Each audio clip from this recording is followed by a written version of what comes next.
Jai Sri Krishna. The very concept of this Panchakshar brings all the warmth and joy of receiving you all in this very complex multiverse, not universe. The perception of universe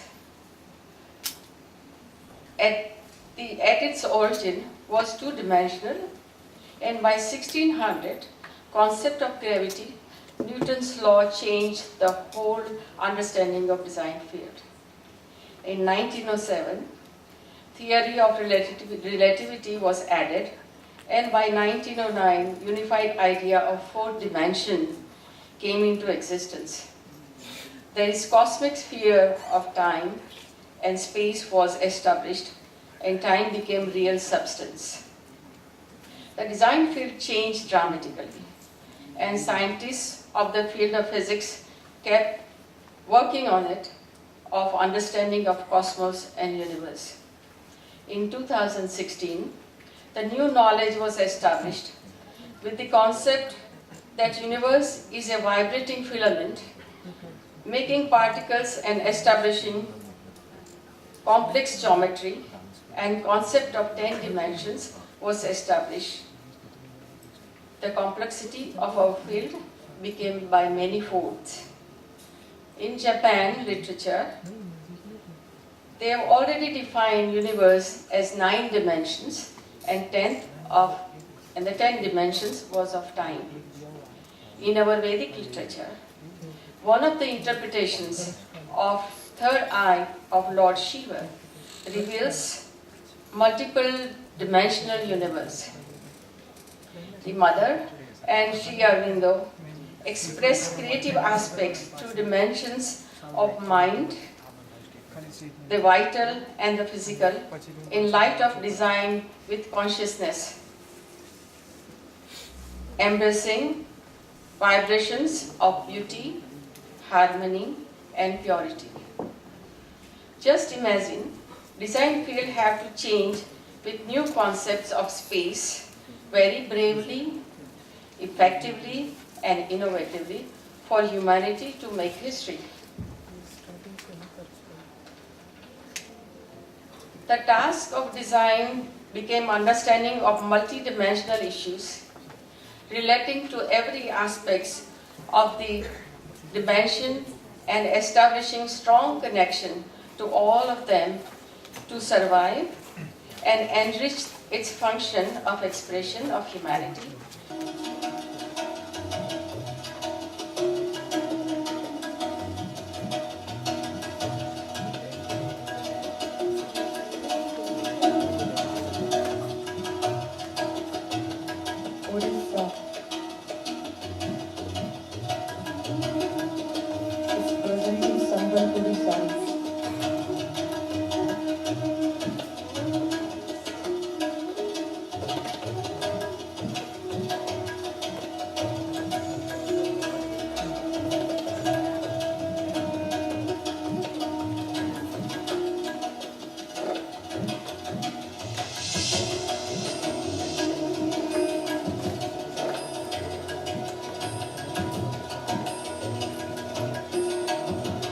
Jammu and Kashmir, representing Kashmir and Rajasthan.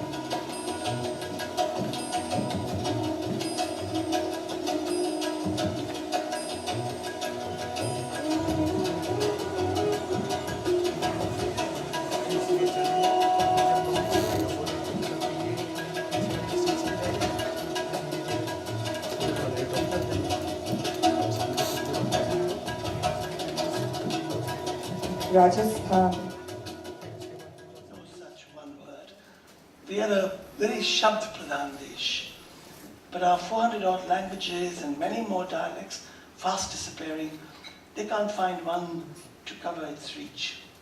16 seeds germinating growth, 16 ideas to share with us young people. I conceived this pool of lotuses decades ago in which India remains geographically central and not just a big brother. South Asia, or as some of us call Sasya, boasts of a civilizational memory with common cultural currency. This needs imaginative articulation now more than ever before.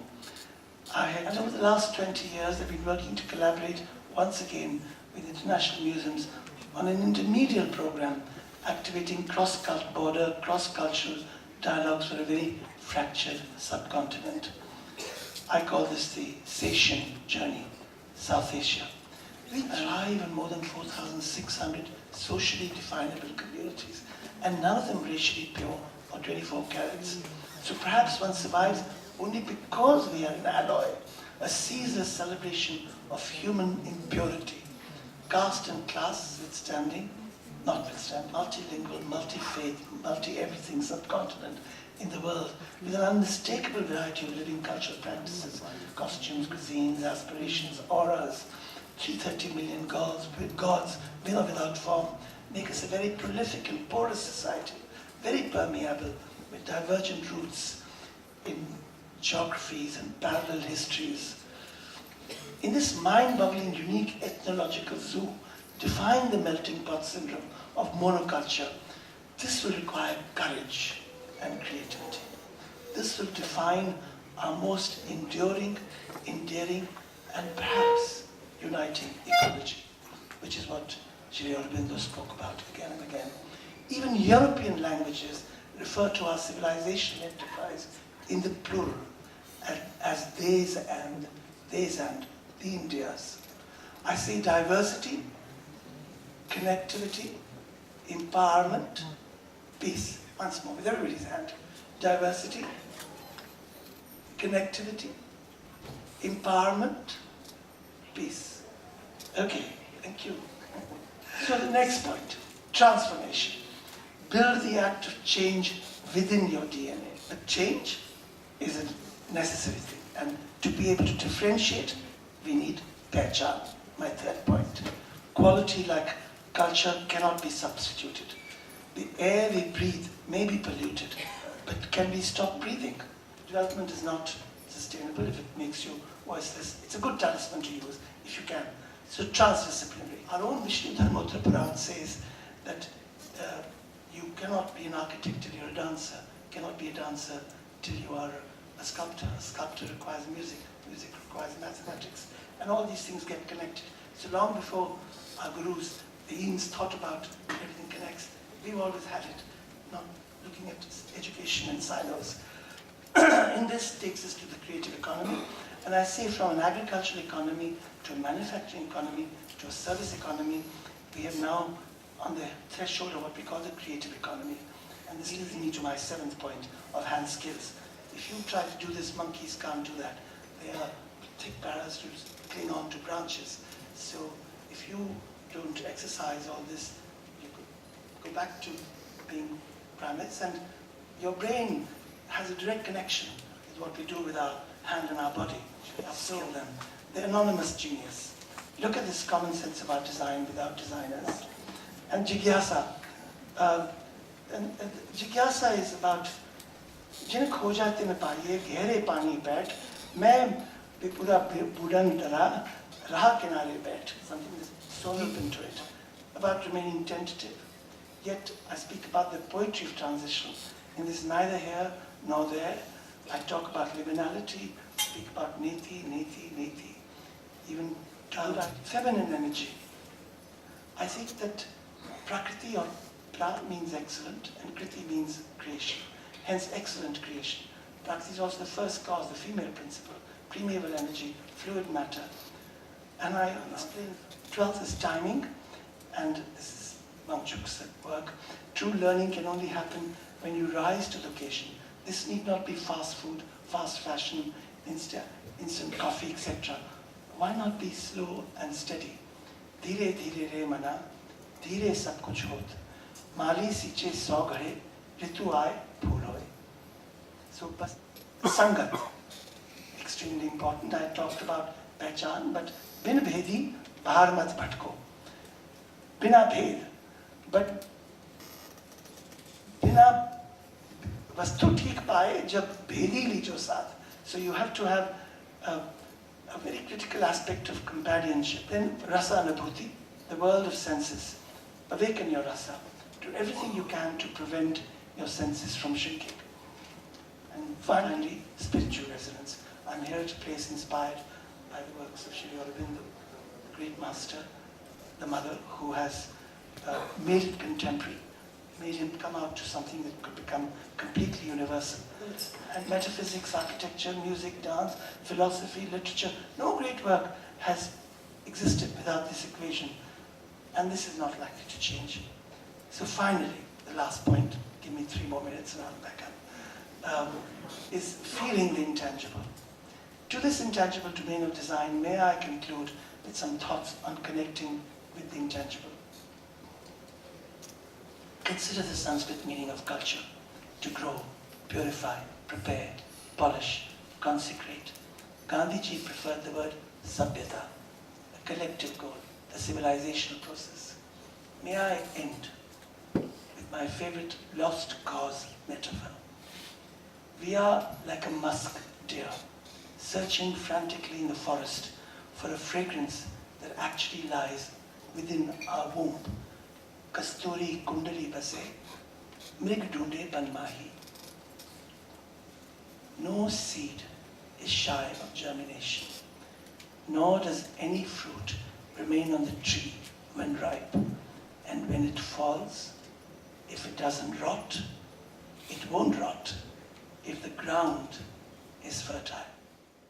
Thank you. In Oro, we subscribe to the philosophy of Sri Aurobindo and Mother, and that is the integral philosophy. And our founder president, Sri H.P. Rama, practices integral philosophy through his life and through his actions. Oro University is a manifestation of that philosophy, that vision, and that provision. This philosophy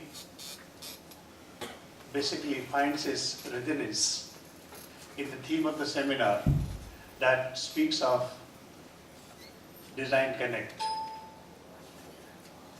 Primarily, design is one of the disciplines that, as often stated, is the space where science and art break even. In Aittari Upanishad, the concept of Mahas speaks about the interconnectedness, interrelatedness, and integrality of everything that exists in cosmos. The whole thing is that, like all forms in this cosmos are interrelated through the concept of Mahas, in the same way all disciplines of knowledge are interrelated. In the world all over, if you look at wherever the creation of knowledge is taking place, are the sites where people from different disciplines are coming together and then doing work. I'm really happy to be here. I wanted to talk about ideas today like universal beauty and designed to fulfill the aspirations of people. And this mosaic that I created here is a driver of how I work, because I always try to channel my efforts towards designing for what human beings want and need, and how they are all hardwired, how we are all hardwired.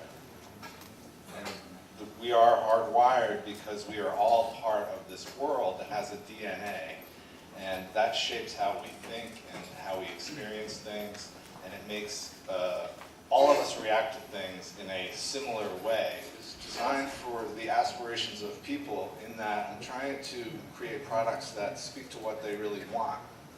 So what do people really want? They want to be happy, they want to be successful, they want to have peace of mind, they want to be calm and loved and surrounded by friends and soothed and warm. And for the last few years, what has caught our fancy, or what we genuinely believe, is the belief in sustainability. We need to have a reality check. 30 years back, what was taught can't be taught today. Design is how it works. Look at this man in 15th century. He lived and did so many nice things. Do you call him an architect? Do you call him an interior designer? Do you call him an artist? Do you call him a scientist? What do you call him? So the same guy who painted such a beautiful painting is the same guy who made sketches of the drone back then. This is what a holistic thinking is all about. And that is the point I'm trying to make here, that it is imperative that now we get out of the silos and start looking at our profession freshly. And yes, it's wonderful to have a student of 25 years ago telling you that what you taught is outdated. It's terrific. You know, when this conference write-up came and it said Design Connects, and there was quite a complex kind of spiel there, I thought, what does this actually mean? What does Design Connects mean?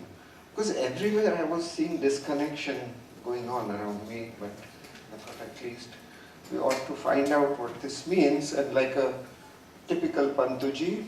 So let's say we talk about a chair and we talk about a house. This is a everyday use of those words.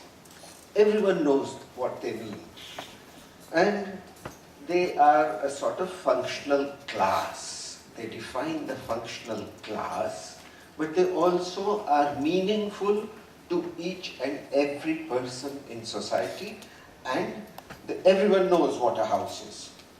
Suppose I now use the word throne and palace.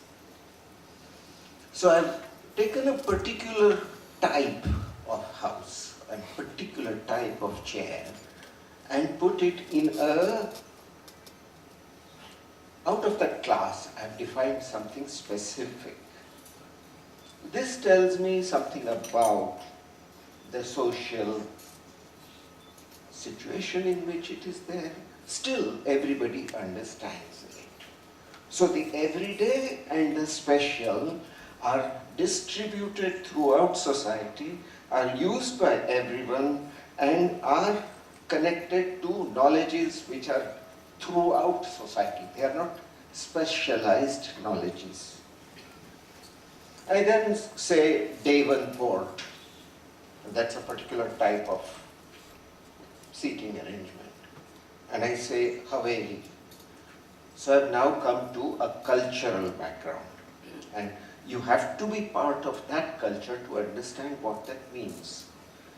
And that starts bringing about the notion of place, because that connects geography, that connects materiality, that connects skills and crafts, and that connects the notions of ways of living. All of these come together in this now further defined, situated, I call it a situated definition of object. Now here everything has disconnected. We don't know who is the designer. We don't know what is used to make it. We don't know what kind of people it is for. We only know the brand, and the brand creates the demand out anywhere in the world, from materials which come from anywhere in the world. And so the entire connection between origin of material, origin of work skill, origin of thought process, origin of societal consciousness, all of those are discarded completely. We saw design and human connecting into the products Mr. Scott was trying to explore. We saw design and environment coming into Snehalbhai's pursuit, and we saw design and society, culture and values coming out of the presentation of Professor Chaya. So with that as a kind of a pursuit of how do you connect through design and improve the quality of life, and that eventually is the goal, that how can design contribute, what are its sources of inspiration, and how, with what kind of paths can we do that. So where do we stand today? We are standing, on what I say as double standards with no ground underneath. So we are claiming everything, but if we look at the base, it is, it is very, very dubious. So interestingly, India, as I was telling, I mean, if you look at the statistics, the total size of the textile and apparel industry is $108 billion, which is expected to grow or to go to $123 billion by 2021. But it is second largest employment sector after agriculture in India. So that is the credit, which of course goes to the fashion industry. So what is the future? The future is that technology is inevitable. All of us know that it is going to penetrate into everybody's life. But at the same time, going technologically, we have to also be ethical, go slow, look at equality, and think of organic. And it's this space that I like of making, where sort of your own sort of learning happens. And there is this thing about design where people ask me, and I'm a branding consultant. That's the worst thing to say in conferences these days. But I am. It helps me learn a lot. It's also a word that has been dragged through dirt by my fraternity, so I take the blame. But this practice of design helps me sort of stay alive, because I meet new people, their environments, I learn about materials, new technology, new skills are acquired. So it's great, and this makes me really happy. So इनसे मिली, ये है पिंटू। याद से वो रोज सुबह brush करता है, पर नल को बंद करना उसे याद ही नहीं रहता। अगर हम वो सारा पानी जो पिंटू ने नाली में बहा दिया इकट्ठा करें, तो 10 बड़ी बोतलें भर सकते हैं। यानी पिंटू के स्कूल के लिए 2 हफ्ते भर की वाटर बॉटल्स। अब अगर पिंटू के मम्मी, पापा, बहन और दादी माँ, उनके तो दांत ही नहीं है, अगर ये सब ब्रश करते वक्त नल बंद रखें, तो 1 महीने में 1200 पानी की बोतलें बच सकती हैं। अगर हम उन सारी बोतलों को एक के ऊपर एक रख के एक टावर बनाएं, और अगर वो मैजिक से ना गिरे, तो आईफल टावर जितना ऊंचा होगा ये टावर। सोचो, अगर पिंटू के पड़ोसी के पड़ोसी के पड़ोसी, यानी ये पूरा शहर 1 महीने तक ऐसा ही करे, तो हम उस बचे हुए पानी से 2500 ओलंपिक साइज के स्विमिंग पूल भर सकते हैं। पर इतनी स्विमिंग किसको करनी है? जब पानी होगा ज्यादा, तो बांट लेंगे सब आधा आधा। तो प्लीज उठाओ ये छोटा सा कदम, सीधा साधा।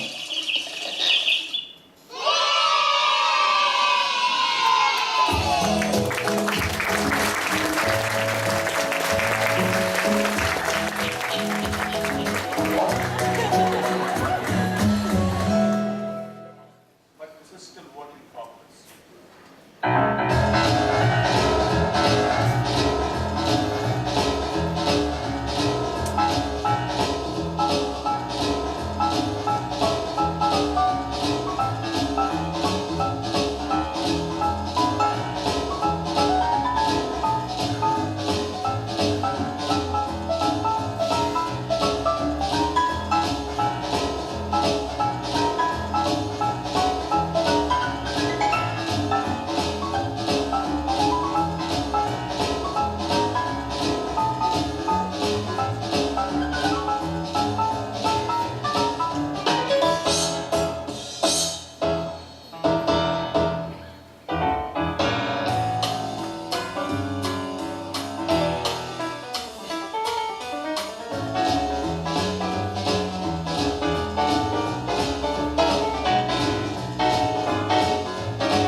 I'm launching the traditional sculptor for probably the first time in our pedagogic history, where a traditionalist is being actually brought in as the primary person. Vaidyanatha Stapati, who was Ganapati Stapati's father, I haven't met him. He passed away long before I met Stapati. He was a very erudite man, I believe, and the Asthana Stapati for Ramanashrama. So he did achieve many things, and he challenged us. He said, if you want to build a new and a great India, the only way is to walk back in time. And only then can you walk forward as Indians. Otherwise, you'll be running behind the tail of the West. And a similar kind of question, many of you would have seen on Discovery and all that, that extraterrestrials came and made this. That's another incredibly absurd theory. It basically is a deliberate attempt to take away from us the power of our ancestors. Our ancestors were incredibly powerful and efficient. Their understanding of technology, their understanding of load, their understanding of fulcrum, of center of gravity, of movement, machining was amazing. And we also understood the macro versus micro, what is even the opening of the eyes about to bring prana to see things versus the overwhelming plethora of information and the kind of thing. So I think we already had it within if we just saw it that way. But what I hope to do is to simply share some of my thoughts and more to raise questions than give answers, because just because I'm standing here, I'm no different from where you are in terms of trying to grapple the context such as India and the kind of whatever approaches as a designer we need to take. So what I've titled it as that basically remaining in the design field, what are the kind of values do we add through design? May it be about societal values, may it be about environmental concerns, may it be about integrating craft or whatever. And I mean, this is not romantic word, but this basically comes as integral responsibility of a designer, and that's all I want to share, that how do we look at the things around us and what way can we intervene with that so-called responsibility. It's about adding value. Its ability to discern between appropriate and inappropriate. There's nothing like good or bad. It's always relevant or irrelevant, you know. And appropriateness to the given context, such as place and people. And that's where I make a distinction between glamour and beauty. Both gets attention, but one fades away like fashion in no time, while the other one lasts eternally because it's integral, it's not an appli, and it's timeless and not temporal. Okay? So welcome to traverse in the immensity of time and space, of notion and reality of this great context as India. Thank you for your patient listening. So I do not have any I don't believe in authority in design process. Author is authorism. This is French, like authorship. So I don't own my design because I didn't design that for me. So I don't believe my design belonged to me. So I just came up with a solution and then let it go. And then our audience, target audience or the client, own that process. And also I apply that to the same thing to my the knowledge. What I believe as my knowledge is actually not something I came up with. I was born with nothing, right? So everything I know, I was taught by others, I was told by others, I gained through other people's experience, other people's discourses. So when someone asks me, what are you? What is your knowledge? What do you know? Then I must say that everything what I am is based on what I have experienced. There is not enough teachers also. There are marketing managers in many schools, but not teachers. So it's only, nobody is not even thinking. There are design schools coming up everywhere, more and more now. But the schools are not made with concrete and glass. The schools are made with teachers and curriculums.